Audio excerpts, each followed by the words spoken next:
This is AIM Agenda. Thanks for your company. And we're now going to look at this Senate committee report to be released today on multinational companies avoiding tax. Sam Dastyari has said that they want the government to name and shame the companies responsible. I spoke to the Assistant Treasurer, Josh Frydenberg. Well, we're not going to name and shame companies because we have better resourced the Australian Tax Office, both financially as well as new legislation, to go after these companies. Now, this is information that's already in the hands of the Australian Tax Office. Now, Sam Dastyari has described himself as the showman of Australian politics. It might suit his political purposes to go and to scream the names of particular companies that he's after, but it actually doesn't suit Australia's purposes. And what if they're avoiding tax, and the estimates are $80 billion lost because of complex corporate structures to our revenue base. $80 billion, that's a lot of money. Well, and that's why the Australian Tax Office is going after these companies, and we have more than 20 intensive audits underway. And that is why Joe Hockey's done a fantastic job through the G20 process when Australia was president to get better cooperation between countries, to share information. It's called country by country reporting.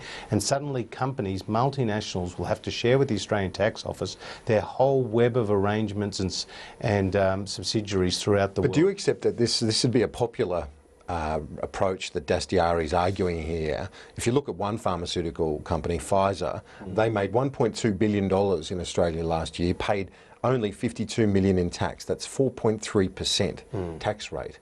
Is that good enough? Well, you can't just take headline figures and say, is this good enough? It's a pretty concerning figure, though, isn't it? You don't know actually what has transpired in terms of those company arrangements. Now, again, the tax office has all this information, is following it, but it's actually wrong to say that big companies don't pay tax. I'll give you one figure for you, Kieran. About 800,000 companies in Australia pay company tax.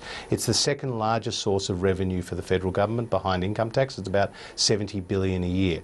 Now, just a dozen companies are responsible for 1/3 of that total company tax. But are they the ones that are paying the tax, the appropriate tax, whereas others, like these are primarily based in the US, they're shifting their profits? And, you know, these are issues that we are looking at, and what you're talking about there is transfer pricing or profit shifting.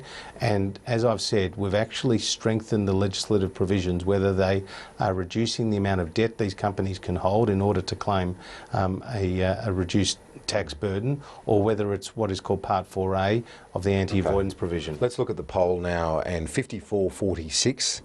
This trend is not a good one for the government. The Prime Minister trailing Malcolm Turnbull very clearly is the preferred Liberal leader, and now Bill Shorten substantially as preferred PM.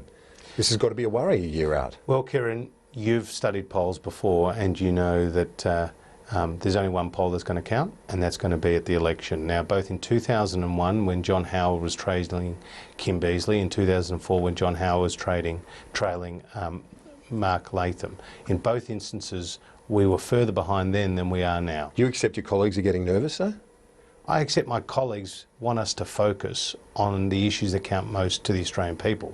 That's jobs and that's growth. That's why we're having a debate now about the free trade agreement. That's why in the last sitting week we passed through the Parliament the establishment of the Medical Research Future. You spent the whole week talking about same-sex marriage and trying to defend the High Commissioner. It was actually a bigger story. The Royal Commissioner. There was one bigger story last week, and that was our climate change targets that we're taking to Paris. It didn't get much of a run, did it? We've settled on 26 to 28%. But you've got cabinet ministers fighting with the Prime Minister about the mechanism by which you're going to handle same-sex marriage. It's a debacle. Well, we had and I was there, Kieran, you weren't. I was there. It was a 6-hour, respectful debate where there were passionate views on a very difficult issue expressed by people on both sides of the road. But that hasn't stopped there. As you know, you've got cabinet ministers, the Attorney General arguing yesterday here for one position on Sky News, and then the Prime Minister at a news conference later saying, no, it'll be dealt with by possibly a referendum in the next term. It is a debacle. And Kieran, what you're saying is right, that there are two different positions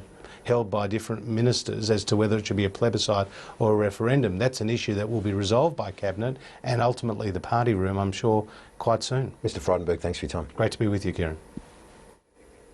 A quick